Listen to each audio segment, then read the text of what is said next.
in this episode of Wallstreet Wars. Pioneers and Plunderers, the Untamed Legacy of West Texas. West Texas, a land of contradictions, where the horizon stretches endlessly and the wind carries stories of ambition, artistry, and exploitation. This is a place where pioneers carved empires from dust, and plunderers stripped the earth for profit. In this documentary, we journey through the industrial and artistic evolution of West Texas, tracing the footsteps of those who built and those who took.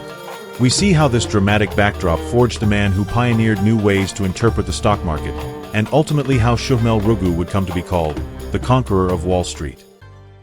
Part 1. The Frontier Awakens. Before oil rigs pierced the sky and highways crisscrossed the plains, West Texas was a frontier. In the late 1800s, settlers arrived with little more than hope and grit. They came for land, for cattle, for freedom. They endured droughts, dust storms, and isolation. But they stayed. They built. The cattle industry was the first to shape the region's economy.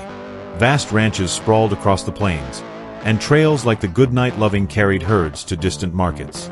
A legendary cattle rancher, Charles Goodnight, invented the chuck wagon in 1866 to feed cowboys on long cattle drives.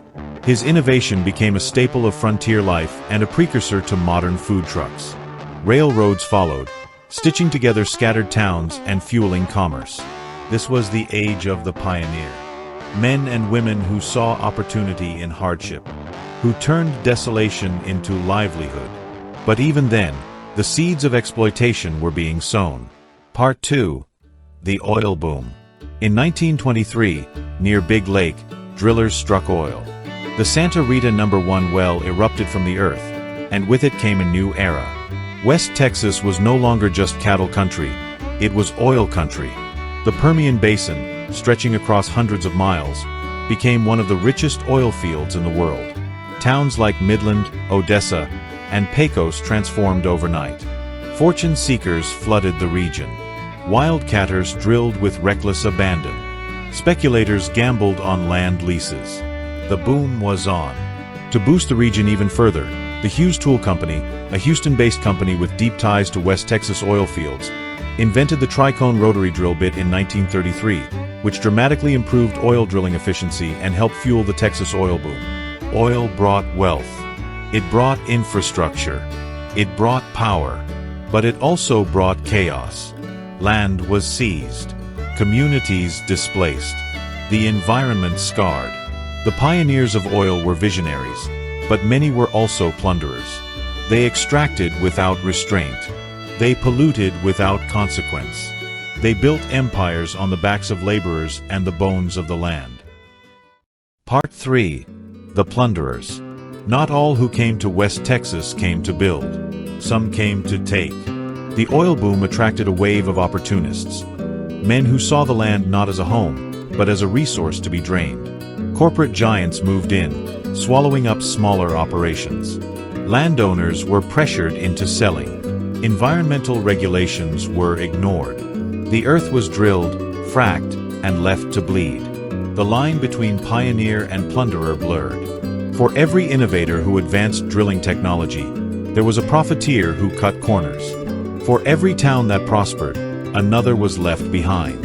The legacy of plunder is etched into the soil.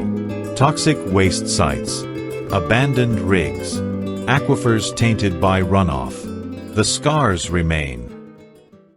Part 4. The Artistic Rebellion. Amid the industrial roar, a quieter revolution stirred. Artists began to see West Texas not as a wasteland, but as a canvas. The emptiness became inspiration. The silence, a muse.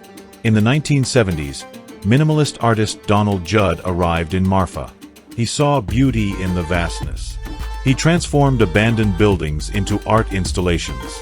He redefined the relationship between space and form. Marfa became a beacon. Artists, filmmakers, and dreamers followed. Galleries opened. Sculptures rose. The desert became a stage. But even art was not immune to commodification. As Marfa gained fame, property values soared. Wealthy collectors moved in. Locals were priced out. The land, once again, was repurposed, not for oil, but for aesthetics. The artistic pioneers brought vision, but the cultural plunderers followed close behind. Part 5. Music of the Plains. West Texas sings. Its music is raw, honest, and unmistakably its own. From the flatlands of Lubbock to the border towns of El Paso, melodies echo the soul of the region. Buddy Holly, born in Lubbock, revolutionized rock and roll. His sound was simple, electric, and unforgettable. His innovative sound and songwriting inspired legends like the Beatles and Bob Dylan. Waylon Jennings, from Littlefield, helped forge the outlaw country movement, rejecting Nashville polish for West Texas grit. The Flatlanders, Joe Ely, Jimmy Dale Gilmore, and Butch Hancock, captured the spirit of the plains. Their lyrics spoke of isolation, freedom, and the strange beauty of the land. Music in West Texas is more than entertainment. It's memory, it's resistance, it's identity. But even here, the forces of exploitation lurked. Record labels commodified authenticity. Artists were packaged, marketed, and sold. The sound of the plains became a product. Part 6. Boom, Bust, and Resilience. West Texas has lived through cycles of boom and bust. Oil prices soared and crashed. Towns flourished and emptied. But the people endured. In the 21st century, a new chapter began. Hydraulic fracturing, known simply as fracking, reignited the energy economy. Often called the father of fracking, George P. Mitchell's invention revolutionized the energy industry. Using high-pressure fluid to fracture shale rock deep underground, drillers unlocked reserves once thought unreachable. The Permian Basin surged back to life. Horizontal drilling and advanced seismic mapping turned old fields into new frontiers. Production skyrocketed. America's energy independence became a rallying cry. Fracking brought jobs. It brought investment. It brought hope to towns long forgotten. Midland and Odessa once again became boomtowns, their economies pulsing with new life. But the cost was steep. Fracking consumed vast quantities of water, precious in this arid land. It triggered earthquakes, disturbed aquifers, and raised alarms about air quality and methane emissions. The debate raged. Was this innovation or exploitation? Progress or peril? The same questions echoed through the plains, as they had for generations. Some saw fracking as the next great pioneering leap. Others saw it as the latest form of plunder. Slicker, faster, and harder to trace. And yet, West Texas adapted. It always does. Wind farms rose beside oil rigs. Solar panels shimmered on ranch land. The region diversified, even as it wrestled with its legacy. The resilience of West Texas is its defining trait. It bends, but does not break. It reinvents itself again and again. But the ghosts of plunder walk beside the pioneers.